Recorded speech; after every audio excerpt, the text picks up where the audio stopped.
স্বাগত ডিবিসি সংবাদের সাথে আছি সুরভি আলম তরণী। আগামী ডিসেম্বরের মধ্যে জাতীয় সংসদ নির্বাচনের দাবি আদায়ের লক্ষ্যে বৃহত্তর ঐক্য গড়তে রাজনৈতিক দলগুলোকে নিয়ে সিরিজ বৈঠক শুরু করেছে বিএনপি।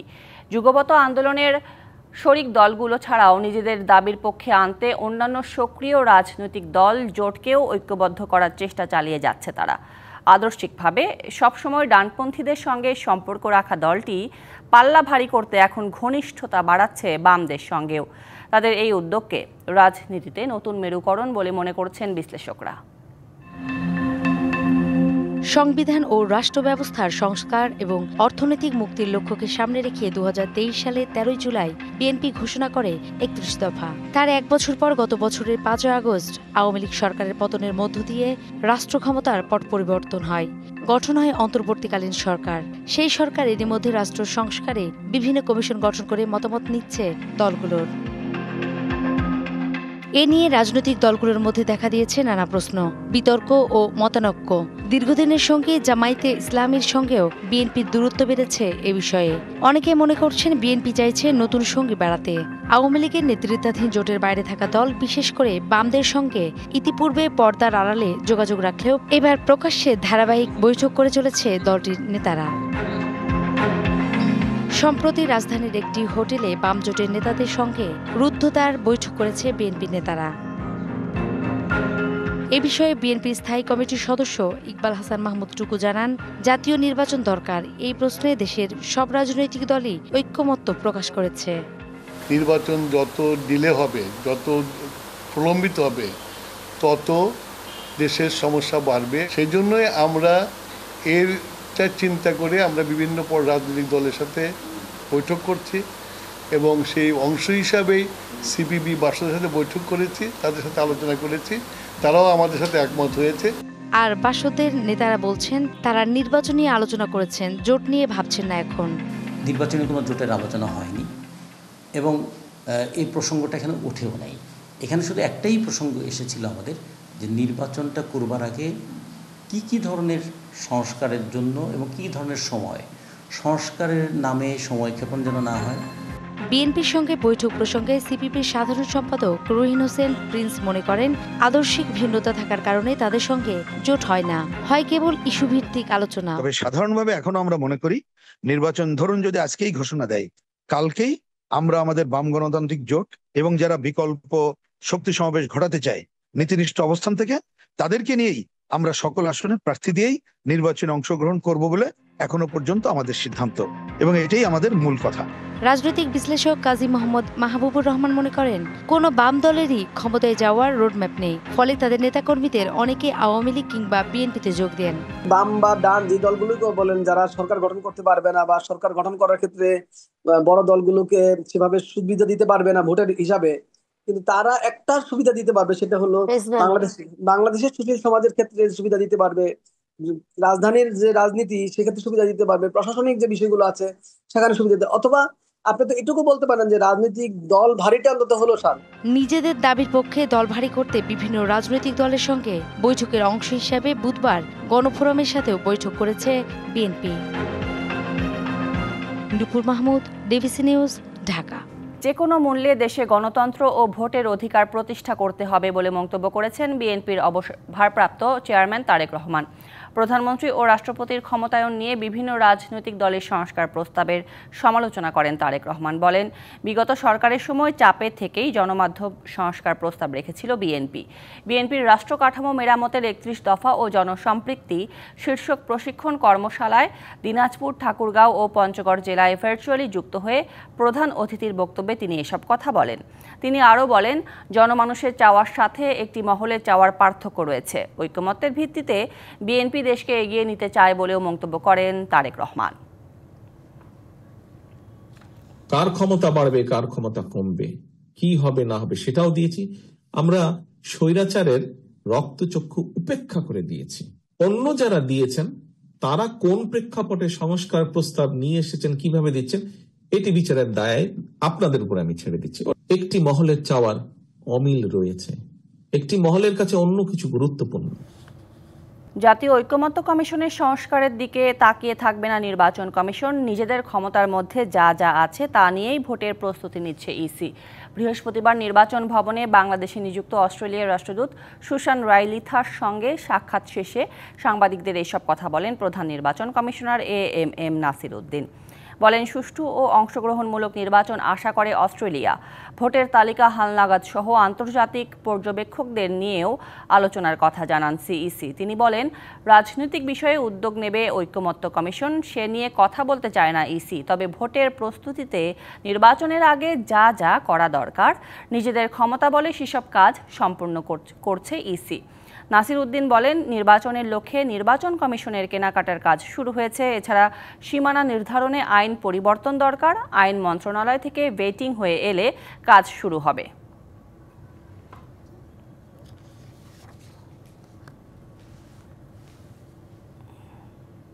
ঐকমত্য কমিশন থেকে তো ওনারাই দিবেন যে কখন কিভাবে কি করবেন, এটা আমাদের হাতে নাই। সুতরাং আমরা অনেকগুলো যেগুলো রাজনৈতিক বিষয় আছে, যেগুলোতে রাজনীতি ইনভলভ আছে, এটা ওনারা করে আমাদের সিদ্ধান্ত আমরা তখন জানবো। এটা নিয়ে কী দেন, কী ধরনের দেন আমরা তো আর জানি না। যেগুলো আমাদের ক্ষমতার মধ্যে আছে, আমাদের ইলেকশনের আগে যেগুলো আমরা প্রয়োজনীয় মনে করছি বা করা সম্ভব মনে করছি, we are working on that. মানব ইতিহাসের সবচেয়ে শক্তিশালী তরুণ প্রজন্ম ৩-০ মানুষ হিসেবে প্রস্তুত হতে তাই তো শিক্ষার্থীদের পরামর্শ দিলেন ডক্টর মোহাম্মদ ইউনূস। দোহায় কাতার বিশ্ববিদ্যালয়ে ৩-০ পৃথিবী শিরোনামে এক অনুপ্রেরণামূলক বক্তৃতা প্রদান করেন ডক্টর ইউনূস। সফরের শেষ দিন কাতারের প্রধানমন্ত্রীর সাথে বৈঠকও করেন প্রধান উপদেষ্টা। কাতার বিশ্ববিদ্যালয়ে ৩-০ তত্ত্ব। শিক্ষার্থীরাও মুগ্ধ হয়ে শুনছেন নোবেলজয়ী ডক্টর মোহাম্মদ ইউনূসের কথা। শব্দের খেলা যেন মুগ্ধতা ছড়িয়ে যায় শিক্ষার্থীদের মাঝে। বলেন, স্বপ্ন না থাকলে কোনো কিছু অর্জন করা সম্ভব নয়। কল্পনাপ্রবণ আর উদ্যমী তারুণ্যই বদলে দিতে পারে আগামীর বিশ্ব, যেখানে শূন্য কার্বন নিঃসরণ, শূন্য দারিদ্র্য আর শূন্য বেকারত্ব বিরাজ করবে। তোমরাই সুপারম্যান আর তোমরাই সুপারওম্যান।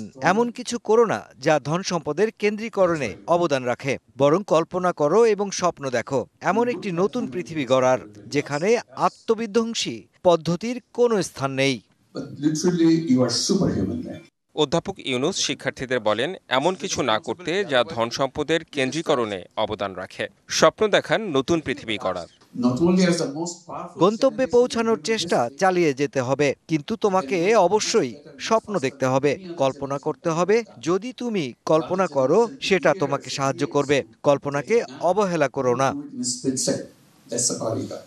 4 দিনের কাতার সফরের শেষ দিনে সে দেশের প্রধানমন্ত্রী শেখ মোহাম্মদ বিন আব্দুল রহমান বিন জসিম আল থানির সঙ্গে বৈঠক করেন ডক্টর ইউনূস।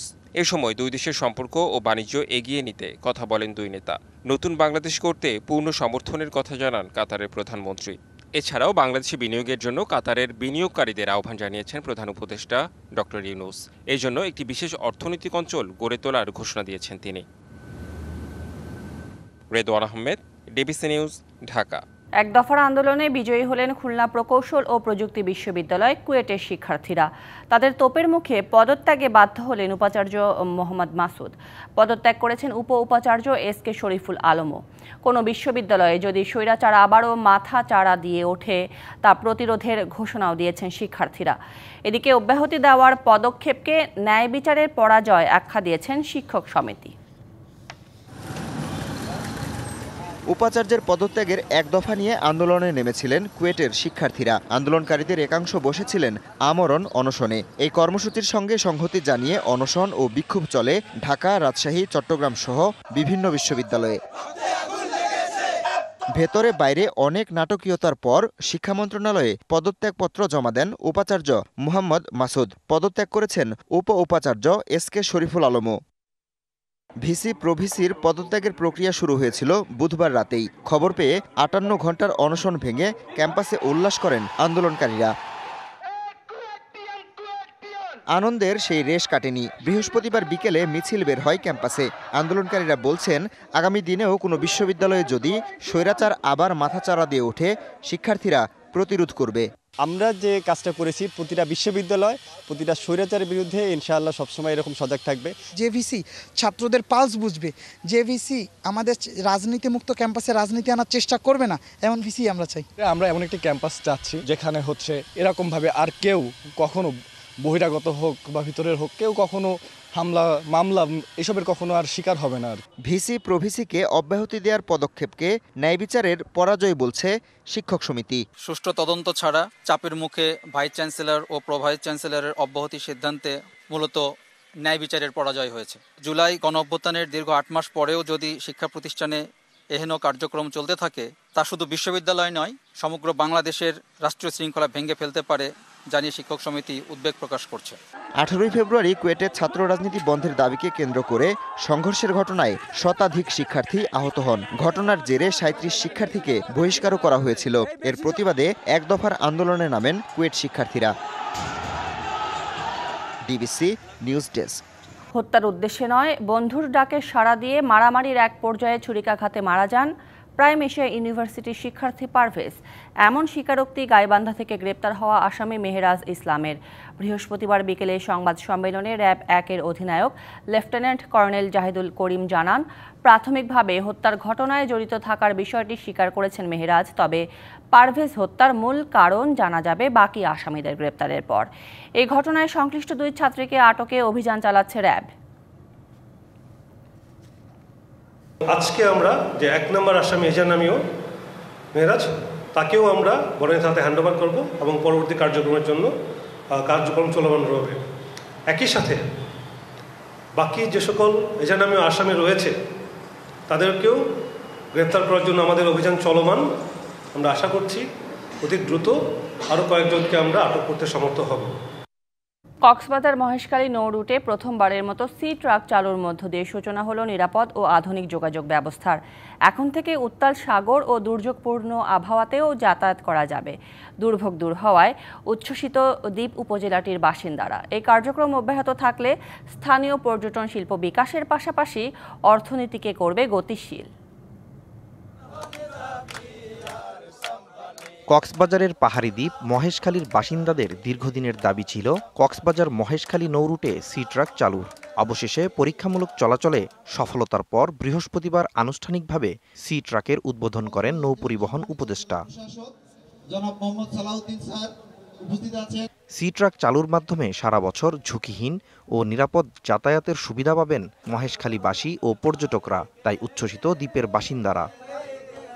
সবাই আসলে মহেশখালীর সব জনগণই খুবই আনন্দিত। এর মাধ্যমে দ্বীপটিতে পর্যটকদের আনাগোনা বাড়বে বলে আশা সংশ্লিষ্টদের।